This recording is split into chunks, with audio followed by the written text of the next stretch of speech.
بسم الله الرحمن الرحيم الحمد لله رب العالمين الرحمن الرحيم مالك يوم الدين إياك نعبد وإياك نستعين اهدنا الصراط المستقيم صراط الذين أنعمت عليهم غير المغضوب عليهم ولا الضالين.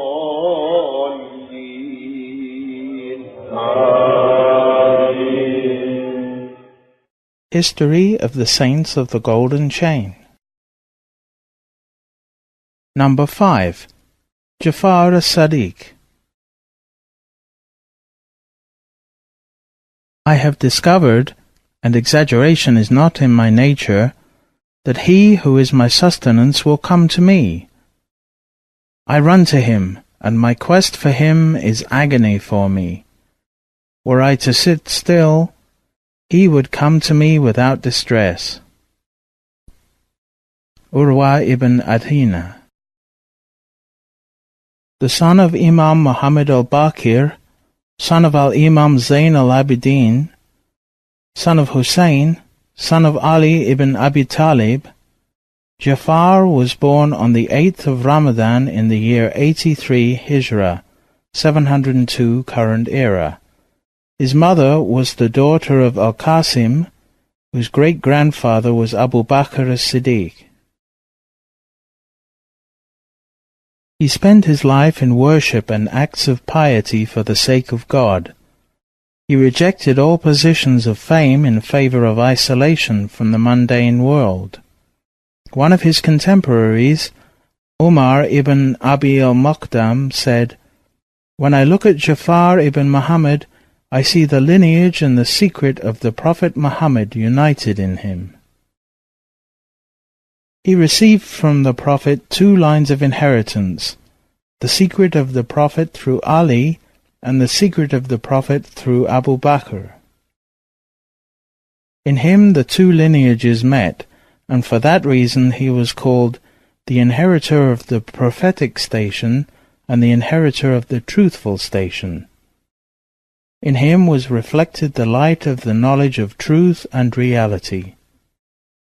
That light shone forth, and that knowledge was spread widely through him during his lifetime. Jafar narrated from his father, Muhammad al-Baqir, that a man came to his grandfather, Zayn al-Abidin, and said, "Tell me about Abu Bakr." He said, "You mean as-Sadiq?" The man said, "How do you call him as-Sadiq when he is against you, the family of the Prophet?" He replied, "Woe to you!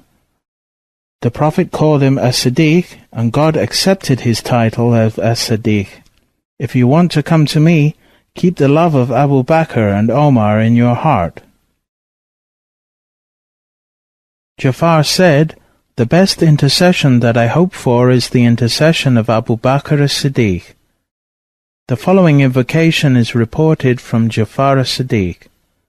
"O God, you are my witness that I love Abu Bakr and I love Omar, and if what I am saying is not true, may God cut me off from the intercession of Muhammad." He took the knowledge of the traditions from 2 sources, from his father through Ali and from his maternal grandfather Al-Qasim. Then he increased his knowledge of the traditions by sitting with Urwa, Ata, Nafi, and Zuhri. The 2 Sufyans, Sufyan al-Thawri and Sufyan bin Aina, Imam Malik, Imam Abu Hanifa, and Al-Qatan all narrated traditions through him, as did many others from the later scholars of the traditions. He was a master in exegesis of the Quran, a scholar of jurisprudence, and one of the greatest scholars qualified to give legal decisions in Medina. Jafar acquired both the external religious knowledge as well as the internal confirmation of its realities in the heart. The latter was reflected in his many visions and miraculous powers, too numerous to tell. One time, someone complained to Mansur, the governor of Medina, about Jafar. They brought him before Mansur and asked the man who had complained, "Do you swear that Jafar did as you say?" He said, "I swear that he did that." Jafar said, "Let him swear that I did what he accused me of, and let him swear that God punish him if he is lying." The man insisted on his complaint, and Jafar insisted that he take the oath. Finally, the man accepted to take the oath. No sooner were the words of the oath out of his mouth than he fell down dead. Once he heard that Hakam ibn al-Abbas al-Khalbi crucified his own uncle Zayd on a date palm. He was so unhappy about this that he raised his hands and said, "O God, send him one of your dogs to teach him a lesson." Only a brief time passed before Hakam was eaten by a lion in the desert. Imam at-Tabari narrates that Wahab said, "I heard Layth ibn Sa'd say, I went on pilgrimage in the year 113 Hijrah, 731 current era. After I performed the afternoon prayer, I was reading some verses of the Holy Quran when I saw someone sitting beside me invoking God, saying, 'Ya Allah, Ya Allah,' repeatedly until he lost his breath. Then he continued by saying, 'Ya Hay, Ya Hay,' until his breath was again lost. Then he raised his hands and said, 'O God, I have the desire to eat grapes. O God, give me some. And my robe is becoming so old and tattered. Please, O God, grant me a new one.' He had hardly finished his words before a basket of grapes appeared in front of him, while at the same time there were no grapes in season. Besides the basket of grapes, there also appeared 2 cloaks more beautiful than I had ever seen before. I said, 'O my partner, let me share with you.' He said, 'How are you a partner?'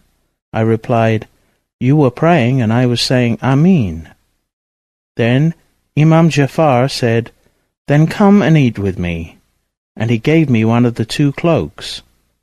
Then he walked off until he met a man who said, 'O son of the Prophet, cover me, because I have nothing but these tattered garments to cover me.' He immediately gave the cloak that he had just received. I asked that man, 'Who is that?' He replied, 'That is the great Imam, Jafar as-Sadiq.' I ran after him to find him, but he had disappeared.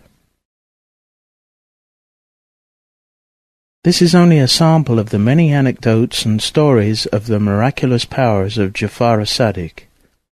From his knowledge, he used to say to Sufyan al-Thawri, "If God bestows on you a favor and you wish to keep that favor, then you must praise and thank him excessively, because he said, 'If you are thankful, God will increase for you.' Quran chapter 14, verse 7. He also said, 'If the door of provision is closed for you, then make a great deal of begging for forgiveness, because God said, "Seek forgiveness of your Lord. Certainly your Lord is oft forgiving." Quran chapter 11, verse 52. And he said to Sufyan, "If you are upset by the tyranny of a sultan, or other oppression that you witness, say, "There is no change and no power except with God." Quran chapter 18, verse 39, because it is the key to relief and one of the treasures of paradise. From his sayings. The Nun, letter N, at the beginning of Surah Kalam 68, represents the light of pre-eternity, out of which God created all creations, and which is Muhammad. That is why he said in the same surah, "Truly you are of a sublime nature." Quran chapter 68, verse 4. That is, you were privileged with that light from pre-eternity. God Almighty and Exalted told the lower world, "Serve the one who serves me, and tire the one who serves you." Prayer is the pillar of every pious person. Pilgrimage is the sacred struggle of every weak one. The poor due of the body is fasting. The one who asks for God's blessings without performing good deeds is like one trying to shoot an arrow without a bow. Open the door of provision by giving donations. Fence in your money with the payment of the poor due. The best is he who wastes not.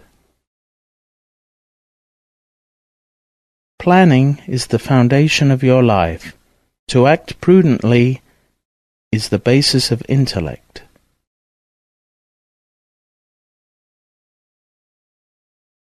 Whoever makes his parents sad has denied their rights on him. The jurists are the trustees of the Prophet. If you find the jurists sticking to the company of sultans, say to them, "This is forbidden," as the jurist cannot express his honest opinion under the pressure of a sultan's proximity. No food is better than piety, and there is nothing better than silence. No enemy is more powerful than ignorance. No illness is greater than lying.